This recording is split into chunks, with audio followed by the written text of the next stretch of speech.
कश्मीर में धारा 370 हटने के बाद पहली बार विधानसभा चुनाव हो रहे हैं और सारे स्टार प्रचारक लगे हुए हैं सरकार के बीजेपी की जीत सुनिश्चित करने में। और इस वक्त हमारे साथ हैं सड़क परिवहन मंत्री नितिन गडकरी जी। गडकरी जी लगातार कश्मीर में प्रचार कर रहे हैं। गडकरी जी, वोटिंग है 370 के बाद पहला चुनाव है, क्या उम्मीद कर रहे हैं इस बार बीजेपी के लिए? देखो, आज तक के इतिहास में कल जो वोटिंग हुआ है वो अभूतपूर्व हुआ है। यानी एक प्रकार से मोदी जी के नेतृत्व में हमारी सरकार लोकतंत्र को मजबूत कर सकी है, ये इस बात से सिद्ध होता है। इंडिपेंडेंट, इम्पार्शियल और फेयर चुनाव में बड़े प्रमाण पर लोग वोटिंग के लिए आ रहे हैं, ये हमारे लिए बहुत बड़ी उपलब्धि है। और मैं जम्मू कश्मीर की जनता का इस भव्य मतदान के रूप में उनका बहुत बहुत स्वागत करता हूँ, उनका अभिनंदन करता हूँ, उनको शुभकामनाएं देता हूँ। बीजेपी ने तो बहुत ताकत झोंकी है गडकरी जी, लेकिन शुरुआत में देखा गया कि टिकट डिस्ट्रीब्यूशन को लेकर काफी रोष रहा कार्यकर्ताओं में। कई लोग नाराज भी हो गए, पार्टी के सीनियर लोग मनाने नहीं लगे। क्या इस नाराजगी का असर पार्टी के परफॉर्मेंस पे पड़ेगा? देखिए, हमारे कार्यकर्ता आखिर समझ जाते हैं, पार्टी के लिए काम करते हैं और निश्चित रूप से अब कार्यकर्ता काम को जुटे हैं और कार्यकर्ताओं के भरोसे पार्टी की शानदार जीत होगी, ऐसा मेरा दृढ़ विश्वास है। कश्मीर घाटी में पार्टी अपना कभी पांव नहीं जमा पाती थी, क्या इस बार हम उम्मीद करें कि कश्मीर में बीजेपी बड़े प्रमाण पर जो विकास हुआ है कश्मीर का, 2 लाख करोड़ को तो मेरे डिपार्टमेंट काम कर रहा है।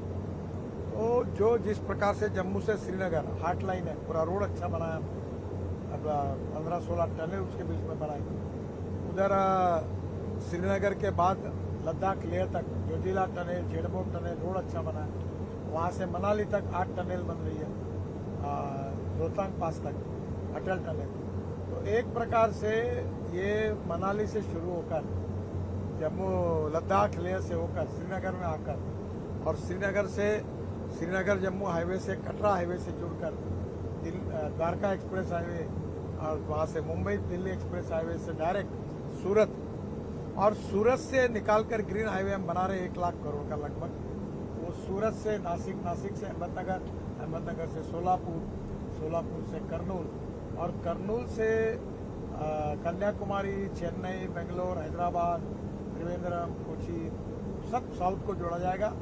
चेन्नई से दिल्ली का डिस्टेंस 320 किलोमीटर कम होगा और इसके कारण जो कश्मीर से कन्याकुमारी हम बात कर रहे थे, पहली बार मोदी जी के नेतृत्व में हमारी सरकार ने एक्सिस कंट्रोल हाईवे देश को कश्मीर से कन्याकुमारी तक जोड़ने के लिए दिया है।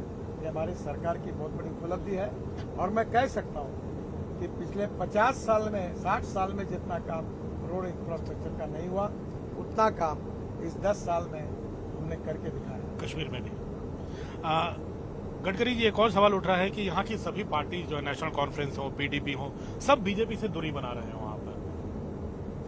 जब कोई पार्टी मजबूत बन जाती है, स्ट्रांग बन जाती है, तो कभी कभी ऐसा होता है कि बाकी छोटी मोटी पार्टी ब्रेक होती है। तो आपको लगता है नेशनल कॉन्फ्रेंस हो जाए और कांग्रेस का अलायंस है या फिर पीडीपी हो, एक परिवारवाद को हटाने की बात कर रही है बीजेपी? ये तो सच है कि आप जितने पार्टियों का नाम ले रहे हैं, वहाँ मुख्यमंत्री के पेट से मुख्यमंत्री पैदा हो रहा है, एमपी के पेट से एमपी पैदा हो रहा है। हमारी पार्टी जो है ये कार्यकर्ताओं की पार्टी है और ये पार्टी जो है ये सिद्धांतों के आधार पर और कार्यकर्ताओं के परिश्रम, मेहनत के ऊपर बनी हुई है।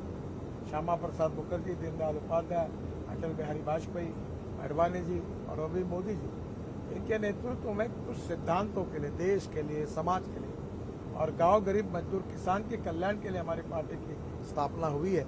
और वही हमारी विचारधारा, हमारी कमिटमेंट भी है, हमारा कन्विक्शन भी है और इसीलिए हम मानते हैं कि politics the instrument of socio economic reform, ये समझकर काम करने की कोशिश करें। और ये पार्टियां बार बार कह रही हैं हम तो 370 ही हटा देंगे, बहुत गलत बात होगी। आज जम्मू कश्मीर का विकास हो रहा, कोई देश ऐसा नहीं है जहाँ 2 विधान, 2 निशान, 2 प्रधान, कभी नहीं हो सकता। और इसलिए स्वाभाविक रूप से आज जम्मू कश्मीर के विकास को 370 हटने के बाद स्वास्थ्य के, इसमें शिक्षा के क्षेत्र में, उद्योग के क्षेत्र में, टूरिज्म के क्षेत्र में, पर्यटन के क्षेत्र में, इंफ्रास्ट्रक्चर के क्षेत्र में, water, power, transport, communication, railway, road, जो विकास हो रहा है, जो नई इन्वेस्टमेंट जम्मू कश्मीर में आ रही है, IIT, engineering college, medical college हो रहे हैं, हैंडलूम, हैंडीक्राफ्ट्स का एक्सपोर्ट बढ़ रहा है, क्या ये मुझे बताइए, हमारे देश में जैसे हम बाहर से इन्वेस्टमेंट लाते हैं, क्या जम्मू कश्मीर में नई नई इन्वेस्टमेंट नहीं आनी चाहिए, विकास नहीं होना चाहिए, रोजगार नहीं निर्माण होना चाहिए, पर्यटन नहीं बढ़ना चाहिए? मुझे लगता है जम्मू कश्मीर की जनता कभी इस बात को 370 को नहीं बदलेगी, ये मेरा विश्वास है। एक हाइपोथेटिकल क्वेश्चन फिर भी पूछूंगा गडकरी जी की, अगर बीजेपी जम्मू में बहुत अच्छा करती है, कश्मीर में नहीं कर पाती, सरकार बनाने की जरूरत बाकी पार्टियों को पड़ जाती है, तो बीजेपी ऐसी स्थिति में होगी कि जहां उनके बिना सरकार न बने, फिर क्या करेगी पार्टी? पहली बात तो हम अपने ताकत पर ही हमारी सरकार बनेगी, हमारी कोशिश है और हम उसमें कामयाब होंगे, इतना काम हमने किया है, इसलिए बाकी बातों का आज विचार करने की जरूरत नहीं। आपकी सरकार और आपके मंत्रालय की अगर उपलब्धि हम सिर्फ कश्मीर और जम्मू के लिए पूछें लेह तक, तो क्या कह सकते हैं आप? कितना बहुत लंबी उपलब्धि है। मैं तो उपलब्धि बताऊंगा, पर आप एक काम करिए, हवाई जहाज से उतरने के बाद जब मेरी सभा होगी तो लोगों में घूमिए, पान ठेले पे जाइए, टैक्सी वाले से बात करेंगे, आपको एक भी ऐसा नहीं मिलेगा जो बोलेगा रोड अच्छे हुए हैं। मेरे क्षेत्र के लोग जब कश्मीर आते हैं तो ढाबे वाले उनसे पैसे नहीं लेते, टैक्सी वाले उनको 25% डिस्काउंट देते कि आप इतने अच्छे रोड बने, आप उनके नितिन गडकरी जी के गांव के, हम आपको डिस्काउंट देंगे। तो ये तो काम अच्छा हुआ, आपको भी लोगों से पता चला। अब थोड़ा कश्मीर से हटते हुए एक सवाल पूछूंगा हरियाणा के बारे में। हरियाणा में भी चुनाव है, गडकरी जी आप वहां भी गए होंगे, आप स्टार प्रचारक है पार्टी के, क्या उम्मीद करें हरियाणा में? 10 साल की एंटी इनकम्बेंसी आपको लगता नहीं काफी भारी पड़ती है? 10 साल हो गए, ये बात सच है, फिर भी हम निश्चित रूप से जीतेंगे, हमारी मेजोरिटी आएगी। हरियाणा में हमने बहुत काम किया है और मेरा विश्वास है कि हरियाणा की जनता हरियाणा के भविष्य की भवितव्य को बदलने की ताकत किसी पार्टी में तो भारतीय जनता पार्टी में, और हमें साथ देंगे, हम विजयी होंगे, यही मेरा विश्वास है। लेकिन वहाँ काफी नाराजगी भी है जमीन के। जैसी पार्टी स्ट्रांग बनती है, टिकट तो एक को मिलता है, थोड़ी बहुत नाराजगी होती है, पर लोग कार्यकर्ता समझते हैं और फिर पार्टी के लिए काम करते हैं, यही पार्टी का इतिहास रहा। महाराष्ट्र में क्या उम्मीद करते हैं, क्योंकि अब चुनाव का ऐलान होने वाला है, महाराष्ट्र आपका होम स्टेट भी है, आप विदर्भ से भी आते हैं। ट्रिपल इंजन लग गया है, गाड़ी जोर से दौड़ने वाली है। मेरा विश्वास है कि महाराष्ट्र में हम बहुत शानदार जीत हासिल करेंगे और हमारी सरकार निश्चित रूप से आएगी। महायुति में टिकट डिस्ट्रीब्यूशन में कोई पंगा तो नहीं आएगा? नहीं आएगा, सब बातें हो चुकी हैं या लगभग हुई और मुझे लगता है कोई प्रॉब्लम नहीं आएगी। एक लोकसभा चुनाव का एक नैरेटिव देखने में आ रहा है, बड़ा नेगेटिव है जो सरकार के लिए, ऐसा लग रहा है 99 सीटें आपकी आएंगी, 240 कांग्रेस की। ऐसा क्यों लग रहा है कि नेगेटिव सरकार के खिलाफ जा रहा है, नैरेटिव पूरा बन रहा है? देखिए, कुछ लोग अपप्रचार करते हैं, जब कन्विंस नहीं किया जाता तो कंफ्यूज करने की कोशिश होती है। अभी ये संविधान बदलने की बात हमने 400 सीटों की ये गलत प्रचार किया गया कि हम संविधान बदलने वाले, ना हम संविधान बदलने वाले हैं और ना बदलने का सवाल उठता है। पर जब कन्विंस नहीं होते तो कंफ्यूज करके जो लोगों को गुमराह किया जाता है, ये किया गया है। पर मेरा विश्वास है कि इस विधानसभा चुनाव में फिर से लोग हमको अच्छी मेजोरिटी से जिताएंगे। गडकरी जी एक अलग से सवाल पूछूंगा, आपने एक चिट्ठी लिखी थी मेडिकल इक्विपमेंट को लेकर जीएसटी पर, एफएम को, फाइनेंस मिनिस्टर को, उसको लेकर वायरल काफी हुआ, काफी सवाल उठे कि एक मंत्री को चिट्ठी लिखने की क्या जरूरत पड़ गई, क्या मंशा क्या थी उसके पीछे?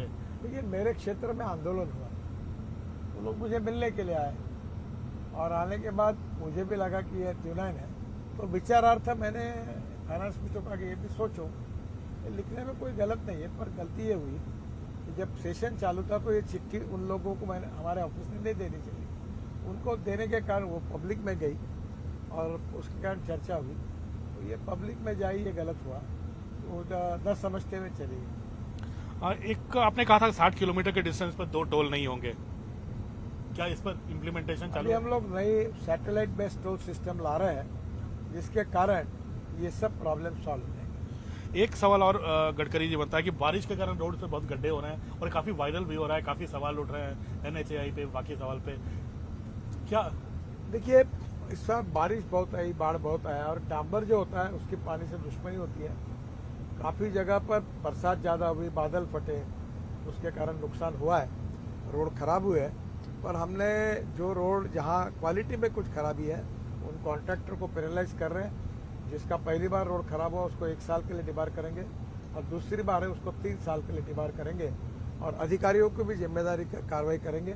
और अगले बार हम लोग ये फरवरी, मार्च, अप्रैल 3 महीनों में रोड का इंस्पेक्शन करके हम पूरी तरह गड्ढे वगैरह ठीक बुझा कर रोड की अच्छा स्थिति लाने की कोशिश करेंगे और कुछ जगह पर अब जहाँ बेस अच्छा है वहाँ वाइट टॉपिंग यानी कॉन्क्रीटिंग करेंगे, ये भी हमने तय किया है। गडकरी जी, आपने कहा कि रोड बनाने में तो एक रिकॉर्ड बनाया आपने और आपके विभाग ने, लेकिन जो खराब जहाँ पे सड़क मिल रही है आपने ऐलान किया है कि सस्पेंशन बनाने में रिकॉर्ड करेंगे जो दोषी हैं। क्या कार्रवाई क्या शुरू हो गई? देखो, हमको वर्ल्ड स्टैंडर्ड का इंफ्रास्ट्रक्चर बनाने का है और इसलिए खराब काम जहाँ भी होता है, भ्रष्टाचार होता है, उन अधिकारियों और कॉन्ट्रैक्टर को बख्शेंगे नहीं, उनके ऊपर कठोर कार्रवाई करेंगे और अगर वो ये कंट्रोल नहीं करेंगे तो उनको NHAI से डिबार करेंगे, काम नहीं करने देंगे।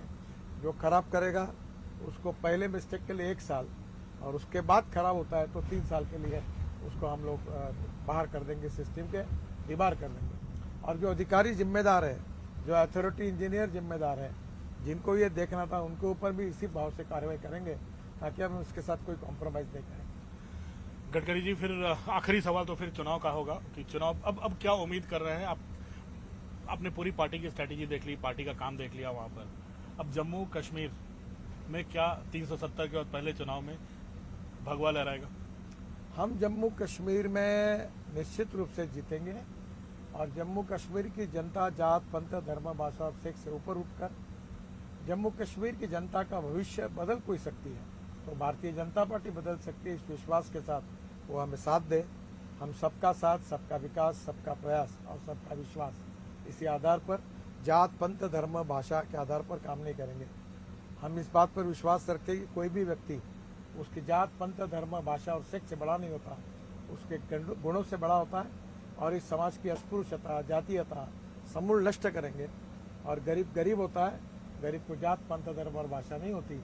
हम जम्मू कश्मीर की गरीबी, भुखमरी को दूर करेंगे, युवाओं को रोजगार देंगे, इंफ्रास्ट्रक्चर अच्छा बनाएंगे, पर्यटन में 3 गुना वृद्धि करेंगे, होटल, रेस्टोरेंट्स, एडवेंचर स्पोर्ट सब होंगे, जिससे जम्मू कश्मीर के युवाओं को रोजगार मिलेगा और जम्मू कश्मीर समृद्ध संपन्न राज्य होगा। ये हमारा सपना निश्चित रूप से पूरा होगा। नितिन जी, न्यूज़ 18 इंडिया से बात करने के लिए बहुत बहुत धन्यवाद। बहुत आभारी हूँ।